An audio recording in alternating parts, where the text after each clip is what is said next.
नमस्कार दोस्तों, चलिए जानते हैं आज दिन भर की 20 बड़ी ब्रेकिंग न्यूज और महत्वपूर्ण काम की खबर 5 मिनट में। देश के अलग अलग राज्यों से आ रही सरकारी योजनाओं और घोषणाओं का भी अपडेट जानेंगे, इसलिए वीडियो को पूरा जरूर देखिएगा। पहली अपडेट की बात करें तो भारत में लॉन्च हुआ आईफोन 17 सीरीज। एप्पल ने आईफोन 17, 17 एयर, 17 प्रो और 17 प्रो मैक्स पेश किए। आईफोन 17 का बेस मॉडल 82,900 रुपए से होगा शुरू, जबकि टॉप वेरिएंट की कीमत 2 लाख रुपए से ज्यादा। A19 चिपसेट और दमदार परफॉर्मेंस के साथ नए फीचर्स भी ऐड किए गए हैं। अगली अपडेट की बात करें तो रॉयल एनफील्ड बाइक्स होगी सस्ती। 22 सितंबर से 350 सीसी तक की बाइक्स पर जीएसटी घटकर 18% हुआ है। इस वजह से रॉयल एनफील्ड बुलेट 350 की कीमत करीब 17,000 रुपए तक घट सकती है। फिलहाल 1,76,000 से शुरू होने वाली बुलेट 350 अब 1,58,000 रुपए में मिलेगी।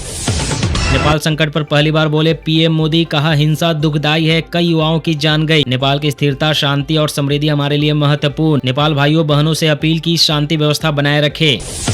बैंकिंग को लेकर मोदी सरकार का बड़ा फैसला। जी हां दोस्तों, केंद्र सरकार 12 सरकारी बैंकों को मिलाकर 3-4 बड़े बैंक बनाने की तैयारी में है। 2020 में भी 10 बैंकों के विलय से बने थे 4 एंकर बैंक। अब वैश्विक प्रतिस्पर्धा में मजबूती के लिए उठाया जाएगा कदम।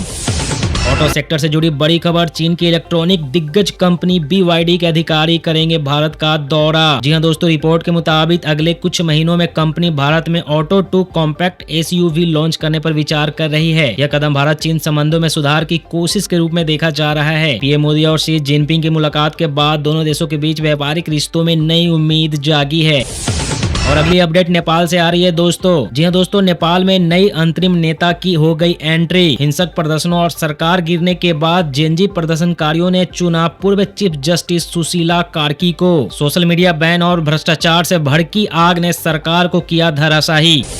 अगली अपडेट की बात करें तो यह भी नेपाल से है। नेपाल में मचा हड़कंप, पूर्व पीएम की बेटी के घर से मिला जला हुआ शव। सेना ने लिया कंट्रोल, लेकिन कई इलाकों में हिंसा अब भी जारी। सुप्रीम कोर्ट में लगाई गई आग से 25,000 से ज्यादा फाइलें हो गई खाक। अब तक आंदोलन में 24 लोगों की हो चुकी है मौत। बिहार से बड़ी खबर, बिहार चुनावी राजनीति में हुआ हलचल। कांग्रेस स्क्रीनिंग कमेटी की बैठक में तेजस्वी यादव का नाम नहीं आया आगे। कांग्रेस प्रभारी ने कहा सीएम फेस का फैसला जनता तय करेगी। बयान के बाद बिहार में राजनीतिक सरगर्मी तेज। अगली अपडेट की बात करें तो नेपाल संकट पर बोले संजय राउत, भारत की स्थिति भी ठीक नहीं। कहा ऊपर ऊपर सब कुछ अच्छा दिखाया जा रहा है, असलियत अलग है। चेताया हादसा किसी भी देश में हो सकता है। भारत पाकिस्तान मैच को लेकर बड़ा अपडेट। भारत पाकिस्तान मैच जो कि 14 सितंबर को दुबई में होगा, उसका टिकट अब तक नहीं बिका है। पैकेज सिस्टम और ऊंची कीमतों को वजह बताया जा रहा है। VIP लॉन्च सीट की कीमत 2.5 लाख तक पहुंच चुकी है। हाईकोर्ट का बड़ा आदेश, शादीशुदा व्यक्ति से सहमति से बने प्रेम संबंध को नहीं माना जाएगा शोषण। कोर्ट ने कहा रिश्ता टूटा तो यह दुष्कर्म का मामला नहीं। महिला की याचिका की खारिज। बिहार में छात्राओं के लिए खुशखबरी, मुख्यमंत्री कन्या उत्थान योजना के तहत स्नातक उत्तीर्ण छात्राओं को मिलेगा 50,000 रुपए का प्रोत्साहन। 5 सितंबर तक करना होगा आवेदन, DBT से होगा भुगतान। ट्रंप ने खेला डबल गेम, एक तरफ भारत से दोस्ती का हाथ बढ़ाया, पीएम मोदी से ट्रेड डील की इच्छा जताई। वहीं दूसरी ओर यूरोपियन यूनियन से कहा भारत और चीन पर 100% टैरिफ लगाना चाहिए। रिपोर्ट की माने तो रूस पर आर्थिक दबाव बनाने की रणनीति। बिहार से बड़ी खबर, फुलवारीशरीफ में पुलिस ने पकड़ा फर्जी IPS अफसर। आरोपी असरार अहमद खुद को ADG बताकर जमीन विवादों में करता था दखल। लोगों को डरा धमकाकर वसूलता था पैसा, सरकारी कर्मचारियों तक को नहीं छोड़ा। पुलिस ने आरोपी को गिरफ्तार कर उसके नेटवर्क की जांच शुरू की। केंद्र सरकार का बिहार के लिए बड़ा तोहफा। केंद्र सरकार ने 3,169 करोड़ की लागत से भागलपुर दुमका रामपुरन हाट रेल लाइन दोहरीकरण को दी मंजूरी। 177 किलोमीटर लंबी इस रेल लाइन से बिहार, झारखंड और पश्चिम बंगाल के 5 जिलों को होगा फायदा।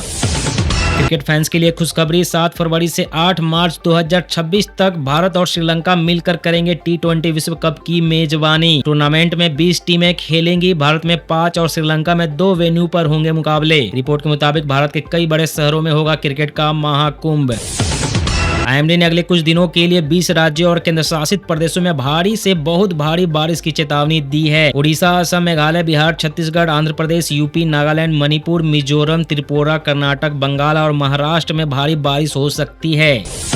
मध्य प्रदेश में 1,27 करोड़ बहनों के खातों में 13 सितंबर को 1250 रुपए होंगे ट्रांसफर। लाडली बहना योजना की 28वीं किस्त होगी जारी। सीएम शिवराज सिंह ने बताया दिवाली के बाद राशि बढ़ाकर 1500 रुपए हो सकती है। दोस्तों, झूठी एक तरफा खबरें दिखाने वाले चैनल को तो आप सपोर्ट कर देते हो, लेकिन हम जैसे चैनल को जो कि दिन रात मेहनत करके आपके लिए सच्ची और काम की खबरें लाते हैं, उन्हें आप लाइक और सब्सक्राइब तक नहीं करते। आपसे रिक्वेस्ट है कि प्लीज वीडियो को लाइक कीजिए अगर अच्छी लगी हो तो, वरना डिसलाइक कर दीजिए। अगर आप ऐसे वीडियो लगातार पाना चाहते हैं, इसके नोटिफिकेशन पाना चाहते हैं तो चैनल को सब्सक्राइब कर दीजिए। धन्यवाद दोस्तों, अपना ख्याल रखिएगा।